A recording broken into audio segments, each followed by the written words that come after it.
Hey guys, this is Miss Esther from Community Works. I hope everybody is doing well and staying healthy. So today we are going to learn about meditation. So meditation is basically a way of exercising your brain that flexes your attention muscles over and over again. And what that causes in your mind is the ability to have more control over your emotions and the ability to focus better and pay attention. And it lets you kind of still your mind. So if you're having too many thoughts or negative thoughts, if you practice meditation, you're going to be better at letting those thoughts go and making your mind more calm, which is great for many situations. So we're going to do a 5-minute meditation, and I'm going to introduce you to some meditation techniques. And then we are going to learn about a kind of meditative art form called haiku poetry that was invented in Japan and kind of uses some of the same concepts that we're going to be talking about with meditation. So what links those two things, meditation and haiku poetry, is Buddhism. And Buddhism is a religion that was started in China about 2,500 years ago, so it's old. And it spread to India, Japan, Korea, Vietnam, and other places. So one of the main beliefs in Buddhism is that everything is connected. So take, for example, a piece of paper or a book. So this right now is a book that you could read with printing on it. But before it was a book, it was a tree. And when it was a tree, it needed sunlight and water and dirt to grow. So if you think about it, in these pages is also sunlight. You can see sunlight in here. You can see rain in here. You can see dirt in here. And it also needed not just those physical things, but it needed people. The tree needed a person to plant it, or maybe it grew by itself, but for it to turn into a book, it needed somebody to cut it down and process it and make it into a paper, and it needed somebody to bring it to the store, and it needed somebody who was going to read it or buy the paper to write on, and that's you. So everything is connected.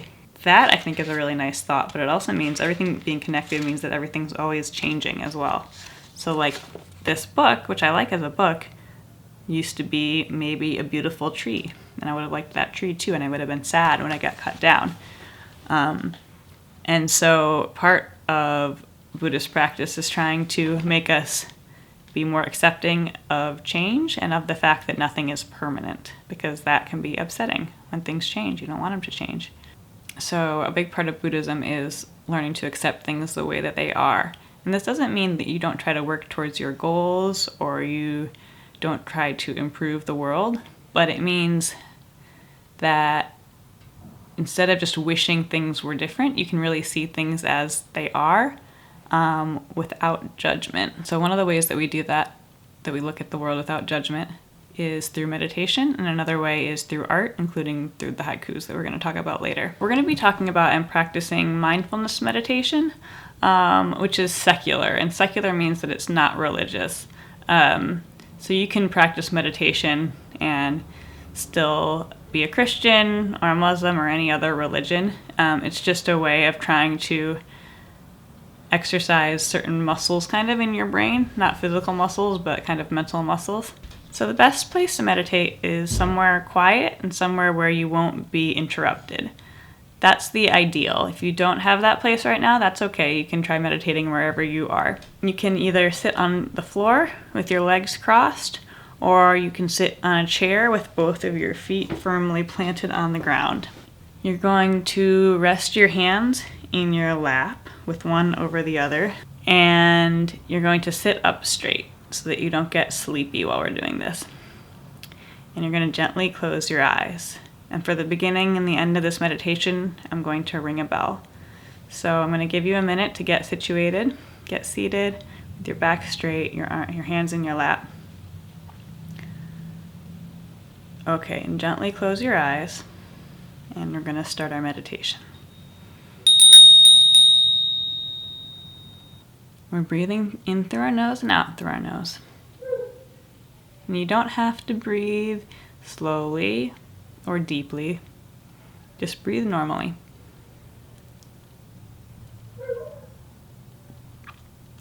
And start to pay attention to your breath. Are your breaths fast or are they slow? Either is fine. Either is normal. Just pay attention to it without judging.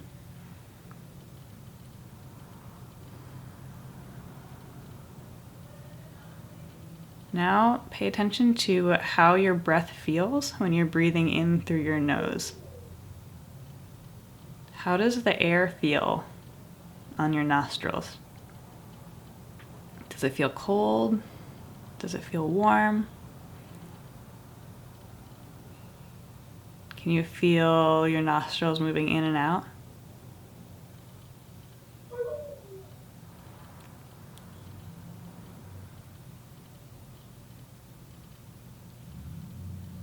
And pay attention now to the rhythm of your breath. So when you breathe in, do you hold your breath for a second before you breathe out? Often there's a little pause, like when you get to the top of a roller coaster before you go over. So you breathe in, and you kind of hold it for a second before you breathe out. So you don't have to change the way you're breathing. Just notice what the rhythm is.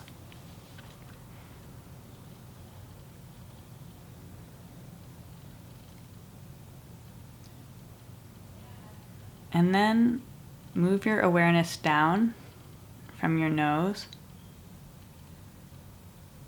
into your lungs and your chest. Feel your chest rising as you breathe in and falling as you breathe out.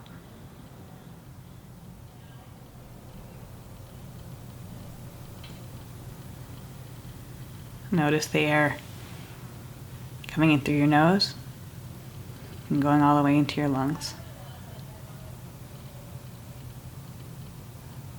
And then going out again.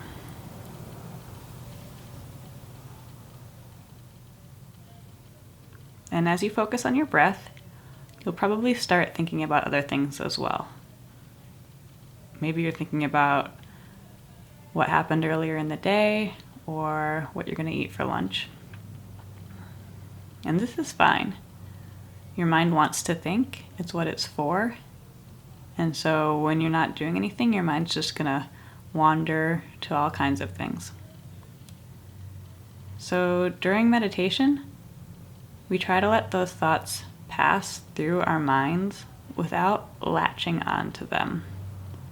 So one way I like to visualize this is I like to imagine the thoughts going through my mind like I'm in a car and I'm watching scenes go by through a window. So you might see a thought coming by. Oh, hot dogs, I want a hot dog.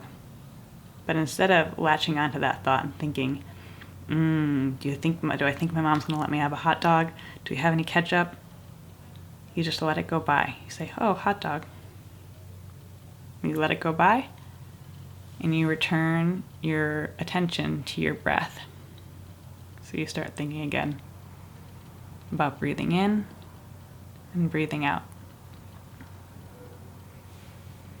So thoughts will pop up, and you'll notice them, and then you can let them go and return to focusing on your breath. And if you're having a lot of thoughts and you're having a hard time concentrating, that's okay. So like I said before, meditation is like working out. It's like flexing your muscles. So every time that you take your attention from whatever it's on and you bring it back to your breath, that's like doing a rep. That's like strengthening that muscle.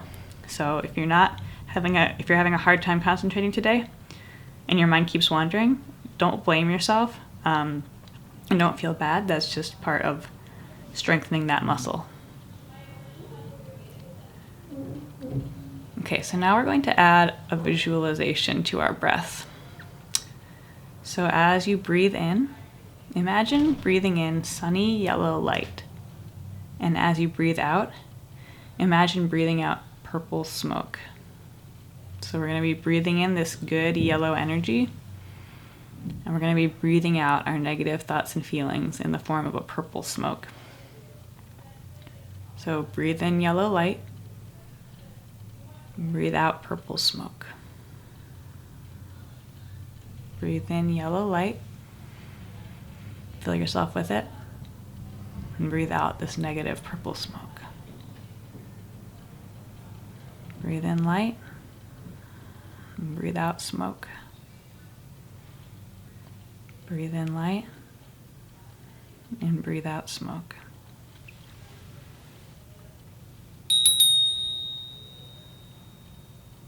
Okay, so you can gently open your eyes. That's the end of our meditation. Bring yourself back into the room. And for the rest of the day, when you find yourself having negative thoughts or feeling overwhelmed, try to remember this feeling of focusing on your breath and moving your thoughts away from those negative feelings and back towards the physical, towards what you're actually feeling. And that can help with stress. Now that we're done with our meditation, we are going to turn to the poetry part of our lesson. So haiku poems are a Japanese style of poetry that consists of short 3-line poems that usually have 5 syllables in the first line, 7 syllables in the second line, and then 5 syllables again in the third line.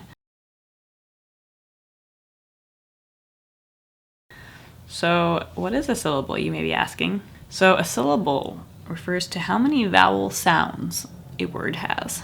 Some words have 1 vowel, some words have more.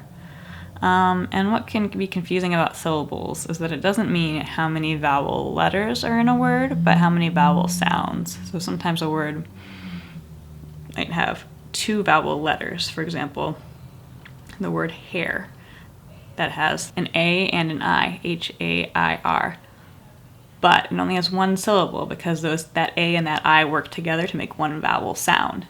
That A sound, hair. But the word hairdo has 2 syllable sounds. It's got the A in hair and the oo in do. So it can be kind of tricky to figure out how many syllables a word has. One kind of trick that I learned a long time ago that's not perfect but kind of helps.